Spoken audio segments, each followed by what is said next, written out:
Marvel's new film lineup has set the internet quite literally on fire in a metaphorical sense. And with so much new information to take in, I thought I'd break down 5 of the most important key points that I've taken from this string of announcements. Bear in mind there will be minor spoilers from some of the comics and some guesswork about what may be happening in some upcoming films. So if you don't like the idea of that, do not stress. I've linked a video right here, which I think is just as entertaining, if not more so, than what I'm about to get into here. So for those still here, let's press on.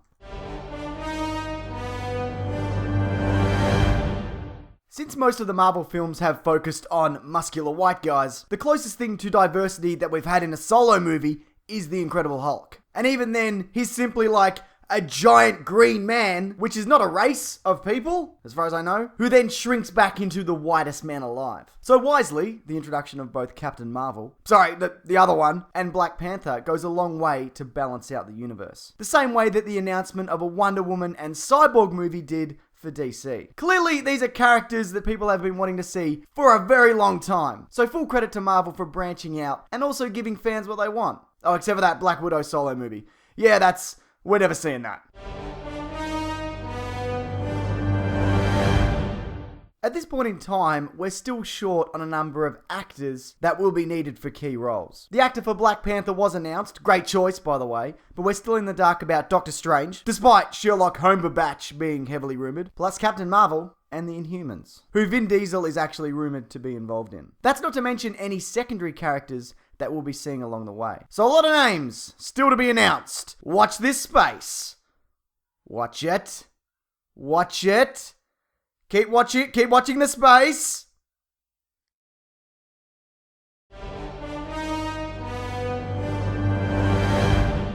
In the press conference, there was also a teaser for what will be the Avengers Infinity War Part 1 and Part 2. It includes a sweet moment where Thanos is grabbing all dem gems with the aid of the Infinity Gauntlet, but it was also interesting that when they were showing some of the other gems that we've seen in previous movies, Loki's scepter got a look in, seemingly confirming the speculation that it contains a gem of its own. Again, probably the Mind Gem. Of course, there are those who think that its power does stem from the Tesseract, and that may be true. But I'm thinking an easier way to include another one of these stones or gems or whatever is just to have it already have been in the universe the entire time. Also, I think there's a chance that we'll see Steve Rogers killed at the end of Captain America Civil War, only to have him return with the use of the Time Gem at the end of Infinity War Part 1 or the start of Part 2. I bet you 50 Australian dollars that that's gonna happen, which in your currency roughly equates to 3 handfuls of dirt.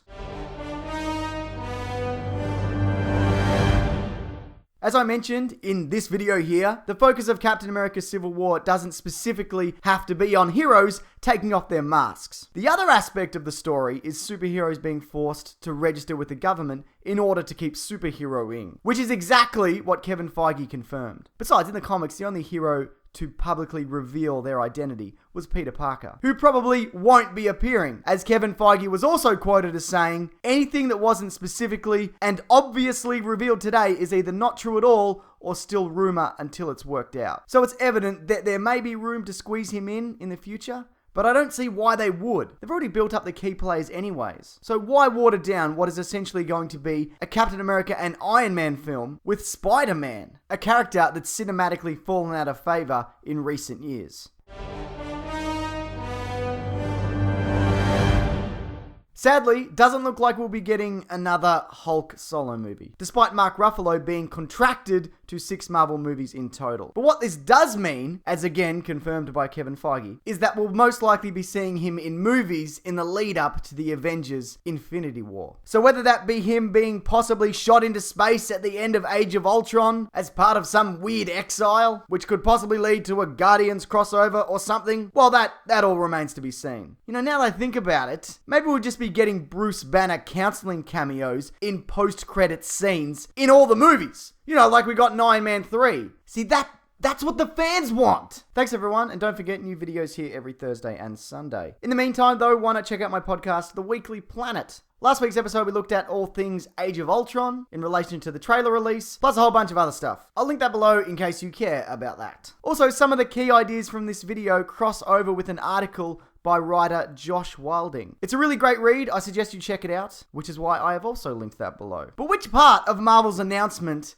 are you most excited for? You can leave your thoughts below or via my Twitter and Facebook pages, both ending in Mr. Sunday Movies, if you have anything that you'd like to share about that. Thanks everyone. Take care.